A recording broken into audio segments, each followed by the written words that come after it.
Hey, what is up, Static Crew? It is your boy Static Therapy back with another video. Today we're gonna be reacting to like the history behind kind of the whole stance car culture, and we're gonna see what Martini Works is talking about. Let's go.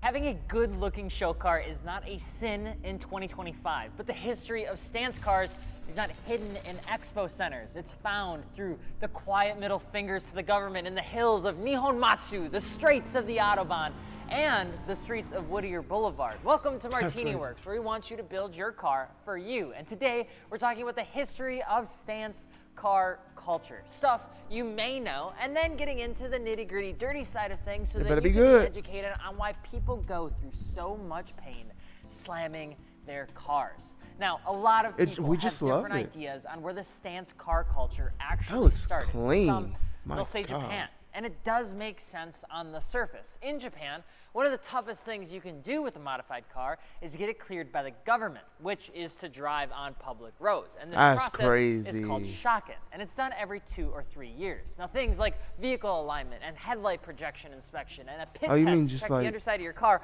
are all included, including taking a look at your suspension. Now, I may have butchered the word shaken, and I'm sorry, Masa, but Japanese car enthusiasts learned from a young age, post-Bosozoku era, that if you wanted to have a modified car that looked good, you had to keep things looking as OE plus as possible. It's why you'll see most Japanese cars on the street that are modified rocking aftermarket coilovers and not air suspension, because the scrutiny of the shaken would put them through a whole different round of inspections if you wanted to go with air suspension. Man, for real. If you're a European car enthusiast, you'd say it was the Euro crowd that founded stance cars, and it's also easy to see why, Hold on. Wait a minute. No, I don't care what anybody says. The only people that can claim that they made or found stance is Japan. Anybody else is very irrelevant. I get it. You know, America does it. UK does it. Everybody does it. But Japan, yeah, nobody's touching or saying shit about stance to Japan. Like, it's impossible. The Uber Washington Veren, I don't know how to say it. The TUV, Germany's insanely strict inspection system, but pretty much told anyone who loved cars exactly what they couldn't do with their cars. Tires couldn't exist past the fender line, even under full load. Lowering is allowed, but the range must be within tolerance, and the components need to be certified through something called ABE, or Allgemeine Beisterschlubenust. I don't even want to say it again. I don't even know what I just said. Honestly, between me and you, I could have just said something terrible. Now, the ABE, or the Allgemeine Beisterschlubenust tire contact patch cannot be ruined either, and nothing past 2 to 3 degrees of camber can be ran unless they want the car to be impounded. Damn. So, is it the Germans or the Japanese that combined or coined the stance car culture? And at the surface level, it would be the Japanese car culture that came first with the stance cars, because the history of the Bosozoku culture that came off the results of World War II spawned an era of individualism. If you don't know this, bro, you don't know stance cars. Seen before. Their children were the ones to make their cars illegal, but not do the same illegal things their parents did within the Bosozoku when they had their motorcycles. And this is where we start to see the story end for most people, but not for us, because we want our car knowledge.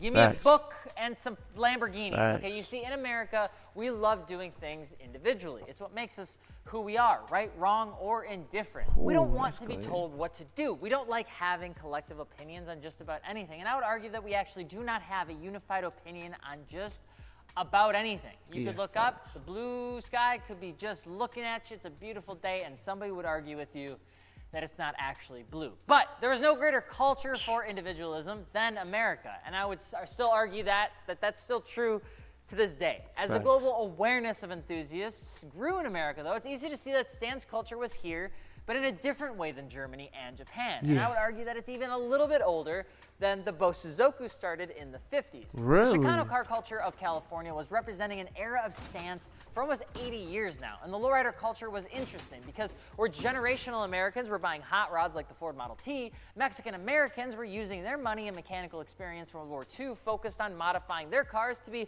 low, slow, and custom. And that truly are the largest three subcultures of stance across the globe. All of them still have a home. That's true, bro. Like, I never thought about it like that. But that's actually true.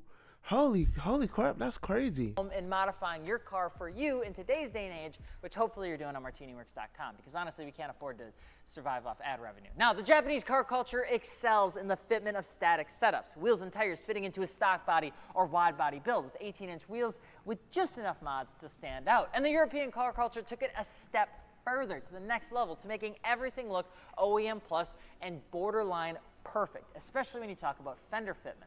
And the American car culture took the walls of what stance culture was and blasted the damn doors off, because what you see from them is something insanely different. So where did the excess in stance really come from? How did we go from this to this? To slamming that motherfucker. Well, the excessiveness again came from all Excessive three camber. cultures, but in very different ways. Subcultures in Japan, through the umbrella term of Zokusha, gave us Kaido racers, gave us Shakotan, gave us Grosjean. Super Silhouette is a runoff of a racing series that was popular in Japan, and so much more. In America, as lowriders began getting more pressed by the government, the introduction of hydraulic suspension to keep the car legal came up and was introduced. And as the European government got more firm on the poking of wheels, the Volkswagen and Audi car enthusiasts decided that camber technically did meet the regulations of wheels not poking when seen from the top of the car. Stance car culture was built off the pressures of just regulations, laws. See, and when I think of stance, I don't really think of just a cambered car. I think of an excessive cambered car. You know what I'm saying? Like, if I look at a car and I see it's lowered, it could be, fucking negative however much camber, but it's not, if it's not sticking out to me, like, I just don't see that as camber or stance. Like even my car is low, don't get me wrong, my car is low, it's on coilovers, it's not stance, it's not none of that. Like, I just got a different version of stance, I guess. Just keeping a passion of building something for yourself. It is considered stance alive. if it's low, I guess, but like, to me, excessive camber is like the stance that you can be a part of. Which is why what we see now is a stance car culture hitting even new extremes. You see insane amounts of camber and the lowest cars you've ever seen before in your life, and an identity of rebelliousness to anyone that love might excessive camber. Why would you do that? Why would you take the LS400 slam that motherfucker until you can't anymore? The deeper part of the stance culture are the companies that build parts for people like that. And they'll never say that they actually build parts for that community. A great example of that is with tires. For a properly good stance car, you need a tire that can stretch, for instance, right? Stretch comes from a tire's sidewall and how much flex it has to get seated onto a wheel that's wider than its original tension. And you never catch Nitto actively promoting the ability to stretch their tires. But the Nitto Neogen is one of the most popular tires on MartiniWorks for that specific reason. It stretches insanely well. Swift Springs, offering a 50K spring, is not meant for performance. It's meant for when you hit a bump that everything else, including your insides, move instead of the wheel hitting your fender. And a lot of larger manufacturers do the same. Creating parts for the stance scene without promoting it is what you get of like a if you know sort of thing. But the coilovers ain't no joke, bro. I'm telling you. When I'm driving, bro, my whole fucking dashboard be going up there, goddamn. It's crazy. I be hearing the shit. I'm like, damn, that breaks down. To be dying a little bit. Over the last the bumps decade really of be, folks man. Car, especially here now at MartiniWorks, I've seen more wheel and tire packages aim for more of like a track-oriented setup, even like if they never planned to hit the track. The days of a 225/40 on a 10.5 wide seem to be fading. Even the most aggressive stance setups are still finding their way more towards an OE plus build on a stance Reddit than what it kind of looked like a few years ago. So why? Well, domestically, regulations in California continue to get tougher. European regulations are pushing owners to smaller cars. Don't live in Cali. If you live in Cali with a stance car, bro, you're stupid. More Move. electrification. I promise more you, they're gonna tag you every time. Means that just everywhere at least an excessive Japan, camber. It's getting more difficult to actually build even stance just cars. anything, just like honestly. Cali's been getting really bad. Audis and Volkswagens and the days of just the old school crispy edits that I miss so very much. You and I might be seeing another transition of what the term stance truly means right now. And this is coming from a guy that had a B784 with a Stance Nation sticker on the side that said form over function. Take that as you will. So is it a good thing? Let us know below. And if you're looking for car parts, don't forget to mod your car with your friends at MartiniWorks.com, no matter what type of build you're doing. Now, we're here to help people with the right wheel Make sure and to tire stance it. fitments, and we can deliver it right to your door along with a lifetime order guarantee. And we got a ton of new brands and we were selling all the good stuff, including things like Workvolk, SSR, Koenig, Stance, what else? Stage. We got a whole bunch of stuff. Go check it out. But honestly, stance culture is one of my favorite ones. It also is probably one of the most controversial communities in the car scene.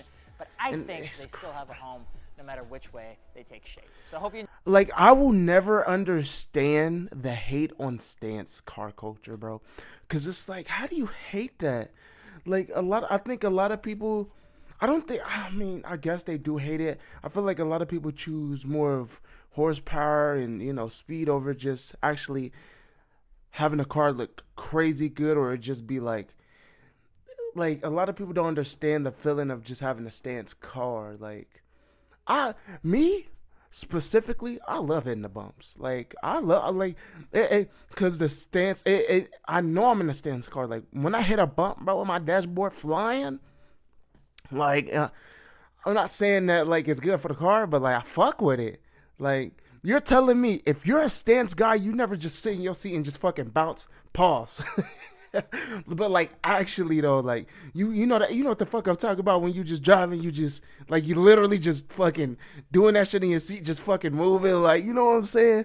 So bro, it's a different feeling to be a stance car guy, bro. Like, it's different. I'm not saying that I don't love all cars, bro. I'm saying that stance car culture is absolutely my favorite.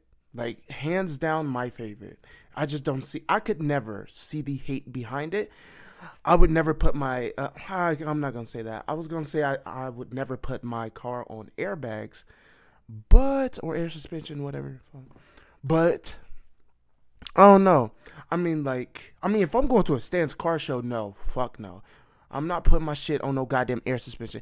Air suspension defeats the purpose of me wanting to have my shit stance, because I love the feeling of it being stance, driving it, you know, stance on coilovers. Like, I love that feeling. And air suspension won't really give me that. It's air, my nigga. Like, you know what I'm saying? Like, you know, it's a different kind of feeling. But enjoy this video, and don't forget to subscribe. But all right, man. I'll see y'all in the next video. Tell me what y'all think, man. Do you love stance culture, or do you think it's not that good? Because, I don't know. I'll fuck with it. Also, Slammed Enough. It's Tuesday, September 23rd right now as I'm recording this. We're almost at Slammed Enough, man. Drop a like for Slammed Enough. Subscribe for Slammed Enough, man. I'm going to definitely be recording there, getting content, everything, bro. I can't wait to see anybody there. Like, really, anybody. I love talking to people. I love getting to know people, doing car content with people. Bro, I love everything about Slammed Enough, bro. Meeting the people there. And a lot of people don't understand, bro. Sometimes it's more than just cars, bro. You get to talk to people, meet people, bro. Just a whole new vibe. And I realize, like, you do go for the cars too, but you definitely go for the vibes as well, bro. The vibes are just completely different. I really hope it don't get ruined, because I heard that there will be a takeover group or some shit going there. So we'll see how it goes, man. But I'll see y'all later, man. Static Crew out. See y'all.